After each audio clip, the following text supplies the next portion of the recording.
들락날락 하루 8번 이상 화장실을 가고 물소리만 들어도 소변이 마렵다면 과민성 방광을 의심해 봐야 한다. 과민성 방광은 특별한 원인 없이 방광이 예민해지는 질환을 말하는데 하루에 8번 이상 소변을 보는 빈뇨와 참을 수 없는 배뇨감이 나타나는 요절박, 자다가도 소변 때문에 깨게 되는 야간뇨, 그리고 화장실에 가다 소변이 새는 절박성 요실금 등의 증상이 뒤따른다고. 건강 A to G, 이번 시간에는 날씨가 추워지면 환자 수가 늘고 증상이 악화되는 과민성 방광에 대해 알아보자. 네, 소변을 보면은 건강이 보인다고 합니다. 내 몸에 계기판 정도로 생각하면 될 것 같은데요. 매일 보는 소변의 색깔과 양만으로도 건강 상태를 어느 정도 짐작할 수 있다고 합니다. 네, 또 평소 잦은 소변으로 밤잠을 설친 기억이 있다면 이 질환을 의심해 볼 필요가 있다고 하는데요. 건강 A2G 이번 시간에는 과민성 방광에 대해서 자세히 알아보도록 하겠습니다. 오늘 도움 말씀 주실 분 모셨는데요. 비뇨의학과 전문의 장현찬 교수께서 나와 계십니다. 안녕하십니까? 안녕하세요. 자, 오늘 이렇게 소개해드린 것처럼 과민성 방광에 대해서 살펴볼 텐데 교수님, 그 전에 먼저 방광이 어디에 위치하고 어떤 역할을 하는 장기인지부터 좀 설명해 주시죠. 네, 알겠습니다. 일단 방광이란 소변의 저장과 배출을 담당하는 근육기관입니다. 위로는 요관, 아래로는 요도와 연결되어 있고 400에서 500cc 정도까지 소변을 저장할 수 있습니다. 남성의 경우에는 방광과 요도 사이에 전립선이라는 장기가 있어서 여성과 다르고요. 보통 2002년 국제요실금학회의 정의에 따르면 요로 감염이 없고 다른 명백한 질환이 없으며 소변을 못 찾는 증상이 절박성 있는 증상으로 얘기를 하고 하루 8회 이상의 빈뇨와 야간뇨가 동반이 됩니다. 정상인의 방광은 400에서 500ml까지 소변을 참을 수 있는데요. 방광과 신경의 조화가 잘 이루어지기 때문입니다. 그러나 과민성 방광 환자의 경우는 너무 예민하게 되어서 본인의 의사와는 관계없이 방광 근육이 수축하게 됩니다.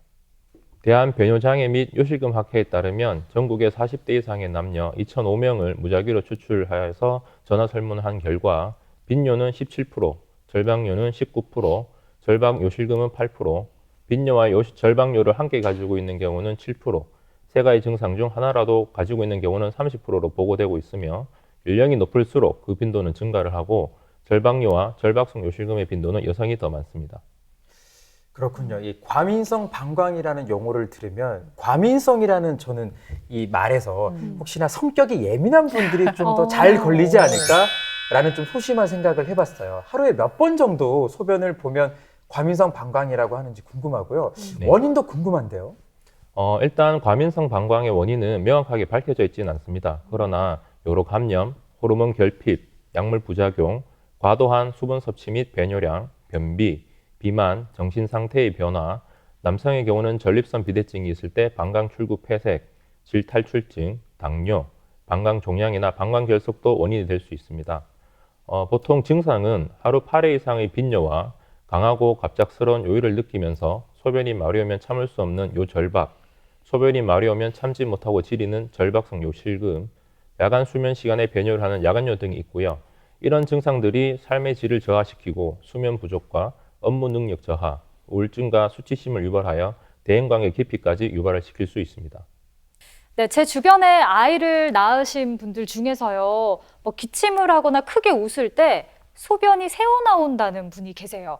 그래서 아무래도 외출을 할 때 좀 스트레스를 받는다 이런 말을 하시던데 교수님, 이것도 과민성 방광의 일종인 건가요? 아니요, 그렇지 않습니다. 과민성 방광은 쉽게 생각하시면 방광 기능이 예민하다고 생각하시면 되는 거고요. 복압성 요실금은 특히 이제 출산하고 난 뒤에 여성분들이 복압이 올라가는 상황에서 요도의 기능이 저하로 인해서 발생하는 다른 질환입니다. 따라서 기침이나 웃을 때, 무거운 것을 들 때 소변이 주로 흘러나옵니다. 네, 그러니까 복압성 요실금과 과민성 방광이 다른 질환인 만큼 구분이 필요할 것 같습니다. 그렇습니다. 네, 계속해서 오해와 진실을 통해서 소변에 관한 궁금증을 알기 쉽게 풀어보겠습니다.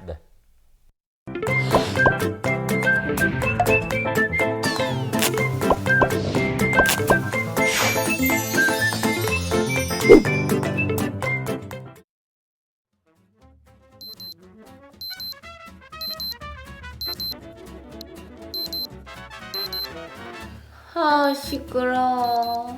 아이고 참. 아니 좀 봐라. 어? 아니 무슨 카톡이 그렇게 오는데? 어? 아, 몰라. 이 모임에서 하도 카톡 해가지고. 아, 왜? 아니다. 아무것도 아니다. 아니 뭐길래 얼굴이 이렇게 막 인사. 아, 그냥 봐요. 아, 뭔데, 같이 뭔데? 봐요. 자, 보자. 뭔데? 야 잠깐만.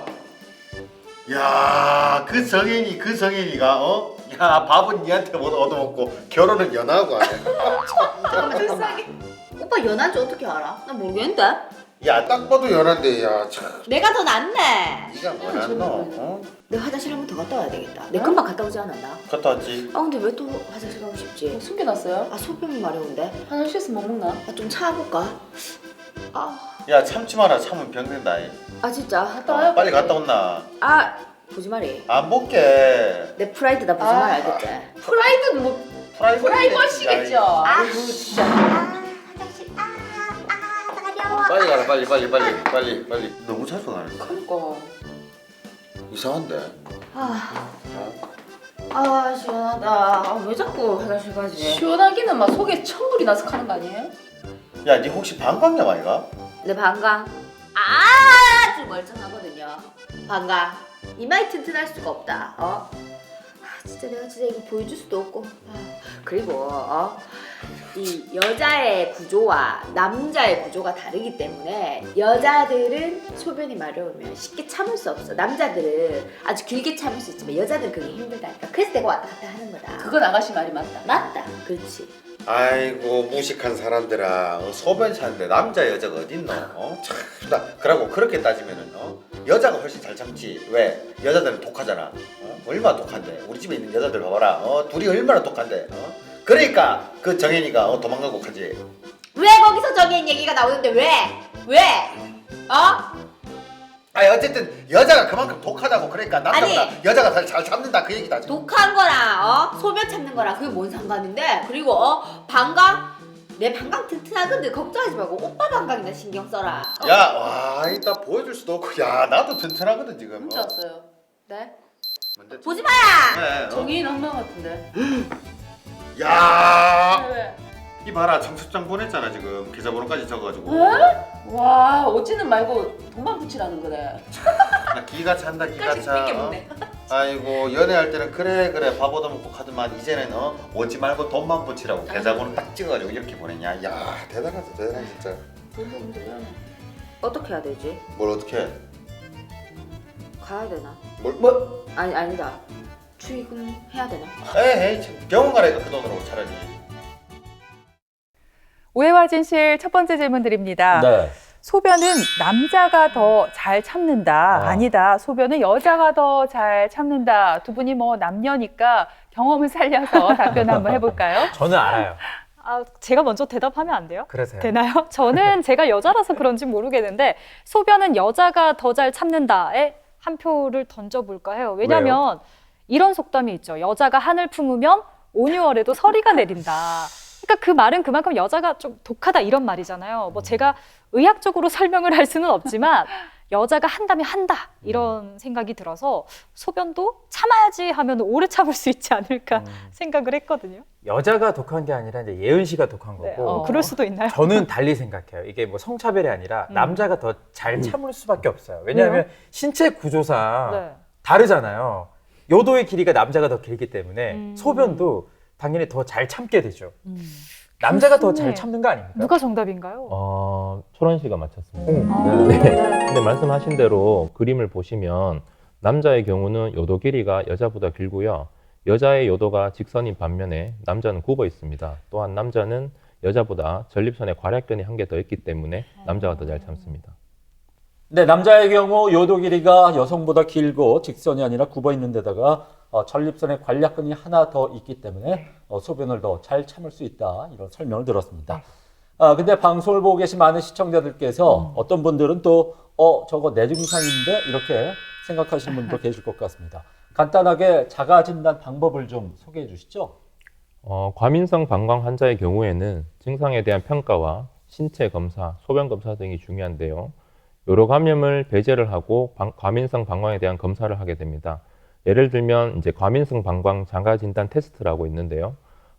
하루에 8회 이상 소변을 본다든지, 소변이 마려우면 못 참는다든지, 아니면 밤에 야간에 깬다든지, 아니면 어떤 그 예민한 상황이 오면은 소변을 잘 못 참는다든지 이런 것들이 될 수 있는데 이 중에서 한 가지 이상이라도 해당이 되시면 과민성 방광이 있을 수 있으므로 가까운 병원에 내원하셔서 검사를 받아보시는 것이 좋습니다. 병력 청취를 통해서 과민성 방광에 대해서 우리가 진단을 하게 되는데요. 증상만으로 과민성 방광을 진단할 수 있는 것은 아닙니다. 비뇨의학과적이나 또는 부인과적인 병력, 당뇨 혹은 신부전, 이뇨제 복용 등의 빈뇨와 야간뇨를 유발할 수 있는 약물 복용 여부, 방광 자극 증상을 유발할 수 있는 변비, 요로 감염을 의심할 수 있는 배뇨통, 증상 발현 시기, 식료학적 원인이나 대사적 원인 등에 대한 조사를 병력 청취를 통해서 조사하게 됩니다. 그 외에 신체 검사를 하게 됩니다. 신체 검사는 여성의 경우에 있어서는 골발 탈출증 자체가 과민성 방광을 유발시킬 수 있으므로 확인을 하게 되고요. 항문 괄약근 상태 및 식료학적 검사도 진행을 하게 됩니다. 남성의 경우에서는 전립선이라는 곳이 있기 때문에 직장 수지 검사나 아니면 초음파를 통해서 전립선 크기, 항문 괄약근 상태 등을 평가하게 됩니다.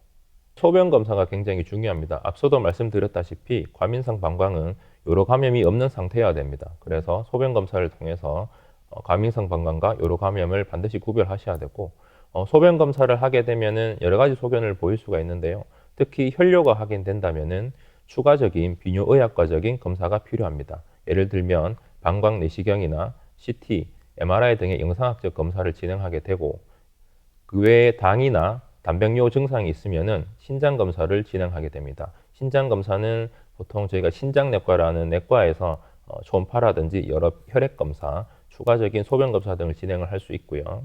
방광 자극 증상이 심한 경우는 방광암의 가능성을 배제하기 위해서 소변 세포 검사나 방광 내시경, CT, MRI 등을 시행하게 됩니다. 좌측 사진은 저희가 외래에서 시행하는 방광 내시경 사진입니다. 이런 방광 내시경을 통해서 오른쪽에 보이는 노랗게 보이는 방광 결석이라든지 밑에 방광암 조직 등을 저희들이 구별하게 됩니다. 그리고 과민성 방광 환자의 경우 배뇨일지를 작성하게 됩니다. 배뇨일지는 하루 중 배뇨 시간, 배뇨량, 배뇨 횟수, 수분 섭취량, 요실금 발생 횟수 등을 기록하게 되고요. 일반적으로 3일 정도 기록하게 됩니다. 그 외에 요역동학 검사라고 있습니다. 요역동학 검사는 모든 과민성 방광 환자에서 필요한 것은 아닙니다. 다만 증상이 복합적인 경우나 신경질환이 동반되어 있거나 동반되었을 가능성이 있을 때 또는 조기 치료에 실패한 경우에 요역동학 검사를 진행하게 됩니다. 그리고 앞서도 질문에 있었던 복합성 요실금 환자의 경우나 신경인상 방광 환자의 경우에서 요역동학 검사를 주로 진행하게 됩니다. 과민성 방광은 아무래도 일상생활에 영향을 주기 때문에 삶의 질이 떨어질 수밖에 없잖아요. 치료를 빨리 받아야 될 것 같은데 교수님, 이게 뭐 한두 번 치료받는다고 좋아지지는 않을 것 같아요. 치료 기간이 좀 걸리겠죠? 네, 맞습니다. 과민성 방광은 어떻게 보면 만성 질환이라고 생각을 하셔야 됩니다. 그래서 저희들이 고혈압이나 이런 당뇨약 먹듯이 장기간 치료를 생각을 하셔야 되는데 기본적으로 행동 치료를 일단은 진행을 하게 됩니다. 행동 치료는 기능적으로 방광의 크기를 늘려주어서 증상을 완화시키는 치료이고요. 정확한 지침은 없지만 일반적이고 정상적인 배뇨에 관해 교육을 받고 본인의 배뇨 습관 중 올바르지 못한 부분을 개선을 하게 됩니다. 예를 들면 3시간에서 4시간 간격으로 배뇨하는 습관, 시간제 배뇨법과 야간뇨가 있는 경우는 지침 3시간에서 4시간 전에 수분 섭취를 줄이셔야 되고, 방광 훈련을 하기 위해서는 앞서도 말씀드린 배뇨일지 작성이나 일주일마다 화장실 가는 간격을 30분 정도씩 늘려보는 것이 있습니다. 네, 행동 치료가 이렇게 또 다양하게 있습니다. 과민성 방광은 소변을 자주 보는 게 문제잖아요. 교수님, 그러면 반대로 소변을 좀 오래 참으면 어떨까요? 이게 좀 좋은 건가요? 뭐 어떤 질병이도 그렇다시피 너무 과하게 오래 참는 것은 도움이 되지 않습니다. 왜냐고 하면 소변을 과도하게 참으면 방광 내압이 올라갑니다. 그래 방광 내압이 올라가면은 방광 위쪽으로는 이제 콩팥도 있고 방광 밑에는 요도도 있는데 방광 기능이 저하가 되고 방광 위쪽에 콩팥, 일명 이제 신장과 연결되어 있어서 신장 기능에도 악영향을 끼칠 수 있으므로 과도하게 참으시면 안 되겠습니다. 네, 그런가 하면은 케겔 운동을 하면은 이게 이제 증상을 개선하는데 많은 도움이 된다는 그런 얘기도 있는데 교수님, 그 약물 치료보다 케겔 같은 이런 행동 치료가 더 효과적일 수 있다는 얘기가 있는데 이게 사실인가요? 네, 그렇습니다. 초기에 과민성 방광의 증상을 자가진단 테스트를 통해서 확인을 하셨다면은 골반 근육 운동을 할 수가 있는데요. 특히 일명 케겔 운동이라고 불리는데 그림에 보시면 남성이든 여성이든 방광 위쪽에 골반 근육이 위치를 하고 있습니다. 그래서 케겔 운동을 하시면은 근육이 강화되어서 과민성 방광이나 아니면 복압성 요실금의 경우에도 도움을 받을 수 있습니다. 바이오 피드백 치료가 있습니다. 바이오 피드백 치료는 어떤 것이냐고 하면 몸속 골반 근육이 제대로 수축되는지 등을 실시간으로 보여주는 것입니다. 그래서 변효근 수축을 억제하고 소변을 자제할 수 있는 능력을 회복을 시켜줍니다. 그리고 그 다음 중요한 것이 약물 치료입니다. 약물 치료는 행동 치료와 더불어서 1차적 치료로 국제적으로 인정을 받고 있습니다. 특히 과민성 방광 치료의 근간이 될 수 있는 치료인데요. 부교감 신경 억제제인 항콜린제를 우리가 주로 쓰게 됩니다. 그러나 이런 항콜린제의 부작용이 있습니다. 특히 주로 호소하시는 부작용이 입마름이나 변비, 시야장애가 있을 수 있고 특히 녹내장 환자의 경우에는 굉장히 주의를 요합니다. 또한 과민성 방광의 증상이 너무 심해서 항콜린제를 무분별하게 사용을 하게 되시면 방광 근육 수축력이 저하가 되고 그로 인해서 소변이 나오지 않는 요폐가 생길 수 있습니다. 요폐가 생기면은 도뇨관을 삽입한다든지 해서 소변을 빼주어야 하므로 굉장히 문제가 될 수 있습니다. 따라서 비뇨의학과 전문의와 상의해서 적절한 투여가 필요합니다. 기타 치료로는 치료에 반응하지 않는 경우에 자기장 치료나 방광 과팽창술, 경질 알코올 주사술, 탈신경화 수술, 방광 확대 성형술, 요로 전환술, 신경 조정술들을 사용할 수 있습니다. 그 외 최근에는 이제 보톡스 요법도 많이 알려지고 있는데요. 그림에 보시면은 우리가 방광 안으로 방광 내시경을 삽입을 하고 그 내시경을 통해서 보톡스 주사를 방광 여러 군데에 찌르게 됩니다. 그렇게 되면은 근육이 이완되게 되고요. 불필요한 수축을 억제를 시키게 됩니다. 보톡스 요법은 평균 8에서 10개월 정도 효과가 지속되므로 정기적으로 맞으시는 분들, 특히 약물 치료에 반응이 없으신 분들한테는 큰 효과가 있습니다. 그 외에 남성의 경우에 전립선 비대증이 있을 때 방광 출구 폐색으로 인해서 과민성 방광이 생길 수 있는데요. 그림에 보이다시피 내시경을 이용해서 비대해진 전립선을 절제를 해주면 소변 나오는 길이 원활해져서 과민성 방광 증상이 해소가 될 수 있고 최근에는 고령이나 경유도적 전립선 절제술 등을 할 수 없는 신체 상태를 가진 환자들의 경우에 국소 마취 하에서 전립선에 저 그림에서 보시다시피 바늘을 몇 군데 찔러가지고 길을 넓혀주는 겁니다. 이런 유로리프라는 시술도 최근에 많이 사용되고 있습니다. 과민성 방광은 환자의 삶의 질에 막대한 영향을 끼치는 질환입니다. 특히 일부 연구에서는 당뇨 환자보다도 삶의 질이 낮은 것으로 확인이 됩니다. 따라서 장기간 치료가 필요하고요. 수면 및 주관 활동을 방해하게 되고 불편감과 수치심, 자신감 상실 등을 유발시킬 수 있어서 종국에는 정신적 및 신체적 건강에 악영향을 끼칠 수 있는 질환입니다. 예방법으로는 특히 요즘처럼 날씨가 쌀쌀해지는 겨울에 더 심해지므로 생활습관 개선과 식이요법이 중요합니다. 특히 탄산음료나 카페인 아니면 매운 음식 등을 줄이셔야 되고 너무 과도한 수분 섭취는 줄이셔야 되겠습니다. 네, 이 과민성 방광은 겨울철에 심해진다고 하니까요. 네. 커피나 탄산음료 줄이시고 생활 습관 꼭 개선해 보시기 바랍니다. 네. 계속해서 오해와 진실을 통해서 과민성 방광에 관한 궁금증을 속 시원하게 풀어보도록 하겠습니다. 선미야, 물 먹어라. 그러니까요. 물 좀 먹어라 임마. 니 그래 물을 안 먹어 왜 연락하노? 안 된다. 아, 물 많이 마시면 화장실 간단 말이야. 참아야 된다. 무조건 참아야 된다. 아유 그러지 말고 물 마셔요. 이미 바짝 말랐구만은. 그래, 야 적당히는 마셔야지. 뭐 평생 물도 안 먹고 살락하나?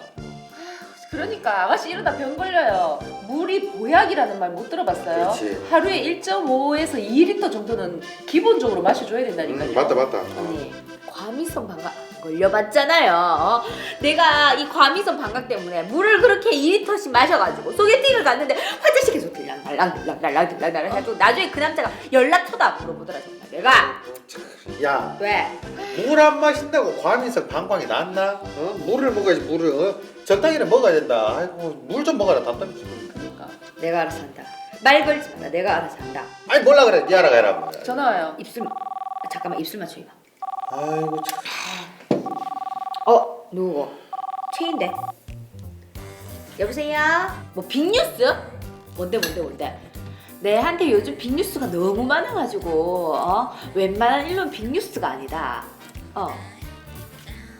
뭐? 진짜? 여보 이러고. 파혼했단다.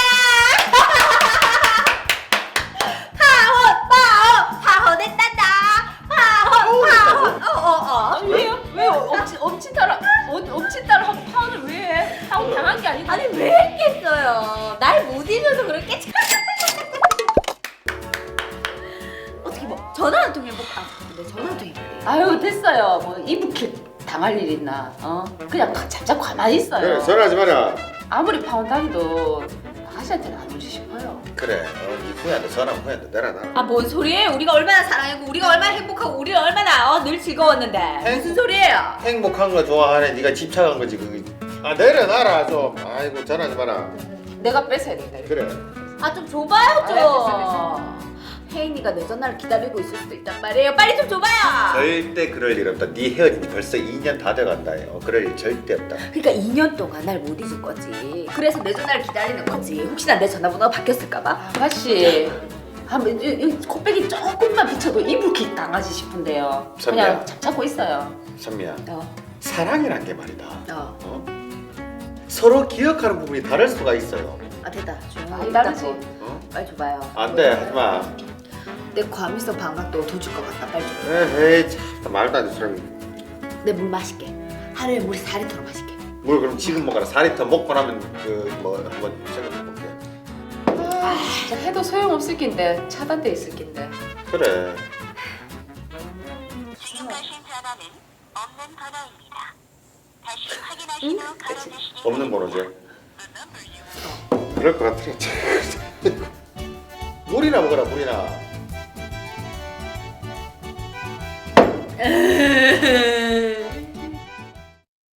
네, 오해와 진실 두 번째 질문 드립니다. 네. 과민성 방광 환자는 물을 덜 마셔야 한다. 네, 네. 두 분 표정 보니까 알쏭달쏭해요. 정답이 올까요? X일까요? 어때요? 저는 복잡하지 않게 단순하게 생각을 하기로 했어요. 정답은 O입니다. 뭐 당연히 물을 많이 마시면 화장실을 더 자주 가게 되겠죠. 반대로 물을 적게 마시면 화장실도 당연히 적게 가게 되고요. 그러니까 뭐 당연히 물을 덜 마셔야 화장실도 덜 가죠. 조금 자신이 없어 보이는데 맞아요. 예은 씨는 단순하게 생각했다면 저는 네. 복잡하게 생각하겠습니다. 왜냐하면 우리 건강 365가 얼마나 또 수준 있는 프로그램이니까 네. 문제가 쉬울 리가 없거든요. 복잡하게 좀 접근해 볼 그렇죠. 필요가 있어요. 예. 아무래도 이 과민성 방광 환자 경우에는 물을 좀 적게 마시면 네. 분명히 또 다른 문제가 생길 거예요. 그 문제가 뭔지는 모르겠지만 그걸 그래서 아셔야죠. 좀 그거는 모르죠. 적당히 마셔야 되지 않을까. X 아닌가요, 교수님? 이번에도 철원 씨가 맞췄습니다. 정말요? 앞서도 말씀드렸지만 어떠한 질환이든지 과여불급입니다. 무조건 물을 적게 마시면 좋지가 않습니다. 보통 평균적으로 하루에 1.5리터 정도의 적당한 수분 섭취가 필요합니다. 그렇지만 2회 이상의 야간요가 있는 경우는 수면의 질이 방해를 받게 되고 그로 인해서 일상생활에 문제가 생길 수 있습니다. 따라서 취침 3시간이나 4시간 전에는 과일이나 수분 섭취를 줄이는 것이 도움이 될 수 있습니다. 네, 끝으로 과민성 방광을 예방하기 위해서 우리가 어떤 노력들을 하면 좋을지 교수님 좀 설명을 부탁드리겠고 또 시청자들께 당부드리고 싶은 말씀이 있다면 함께 전해주시죠. 네, 과민성 방광 환자들이 제일 많이 물어보는 질문들이 어떻게 하면 좋아지는지, 어떻게 하면 이 병을 이겨낼 수 있는지 많이 물어보십니다. 그러나 어느 질병이든지 제일 중요한 것은 금연입니다. 담배를 태우게 되면 담배에 있는 성분이라든지 또 흡연으로 인한 기침이 방광을 자극하기 때문에 금연은 무조건 하셔야 되고요. 특히 이런 연말에 과다한 술자리도 줄이시고 절주를 해 주셔야 됩니다. 또한 비만이 과민성 방광 발병 위험이 높다는 연구 결과가 있으므로 체중 조절을 위해서 적당한 운동도 필요하시고요. 변비를 예방하기 위해서 육류 섭취를 줄이시고 야채와 과일 섭취를 늘리셔야 됩니다. 네, 건강한 성인의 하루 소변량은 1에서 1.5리터 정도 되고 횟수는 5에서 6회 정도가 적당하다고 합니다. 8회 이상 소변을 보면서 참기가 힘들고 또 잦은 소변 때문에 밤잠을 설친다면 가까운 비뇨의학과를 한번 찾아보시기 바랍니다. 네, 증상이 있더라도 단순히 노화 현상이라고 치부하거나 또 네. 병원 가기 부끄럽다는 이유로 참고 계신 분들이 많으실 텐데요. 네. 이 콩팥의 기능에도 문제가 생길 수 있는 만큼 꼭 치료 받아보시기 바랍니다. 네. 지금까지 이 시간 도움 말씀에 네. 비뇨의학과 전문의 장현찬 교수께서 수고해 주셨습니다. 네, 고맙습니다. 고맙습니다.